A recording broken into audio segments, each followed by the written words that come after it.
right? I mean, a perfect example of that is what we're seeing play out in Ukraine, right? Mm. In Ukraine, just we're looking at how, right now, my prayers go out to every Ukrainian citizen, everyone who lives, who resides in Ukraine. But what we can see, right, is there's inequitable practices on how Mm. individuals are being treated in getting out of Ukraine, right? Based on race, based on ethnicity, based on religion, a number of things, right? So don't treat, if you have more than one child, do you treat your children equally? Not necessarily. I mean, it's really, really hard to get to that place where you're treating your kids equally, but you treat them equitably.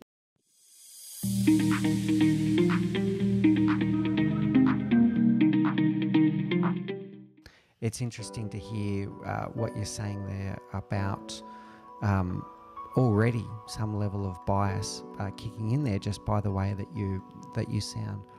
What did you learn at that point about equity and equality?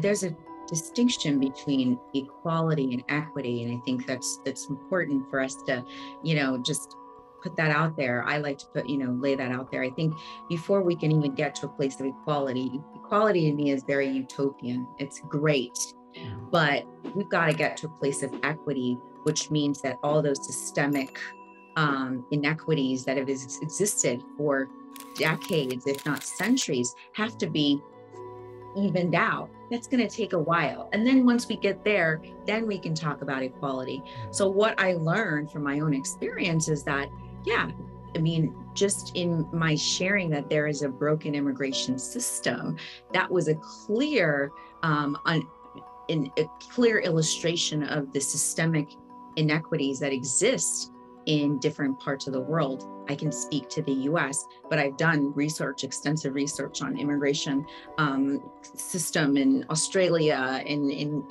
Italy, just sort of comparing, experiences that refugees have, detention facilities across the world. But what, just in immigration itself, what we can see is that, it's a system where, it's designed for certain people to have a more difficult time in coming out of, right? And because they can't come up, because there's a challenge in them coming out, they can never get to a point where they're on an even playing field as the rest of society, right?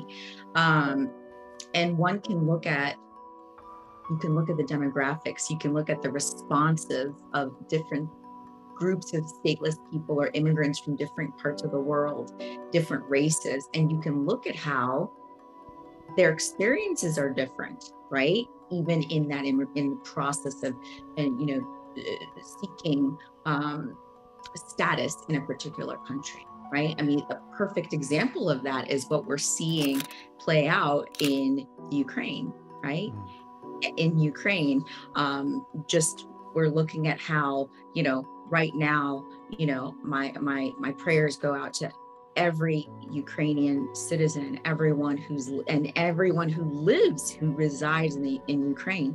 But what we can see, right, is there's inequitable practices on how individuals are being treated in getting out of Ukraine, right? Based on race, based on ethnicity, based on religion, a number of things, right? So that's like one microcosm for something that I've experienced and I've seen in my own lifetime and in my own experience of being stateless in the US.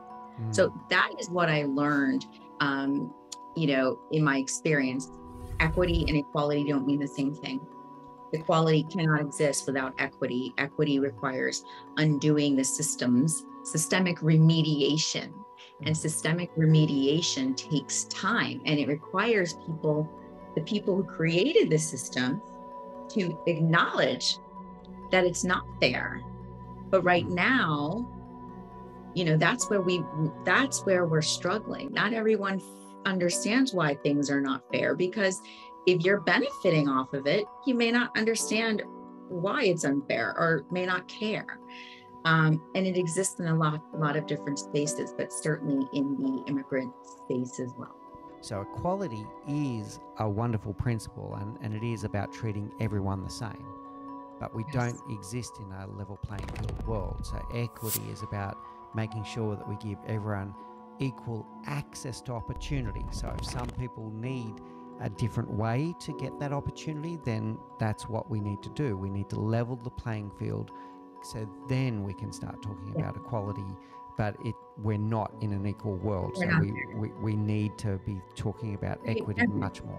When I think equity, I think of, a vision of, a track field, right? You're going to have some people, I used to run track. When if you're running a relay race and you're a few steps behind the starting line, that's inequity, right? So there's some people that are a little bit, more closer to the starting line, and it doesn't make them bad people, right? It just means that they have access.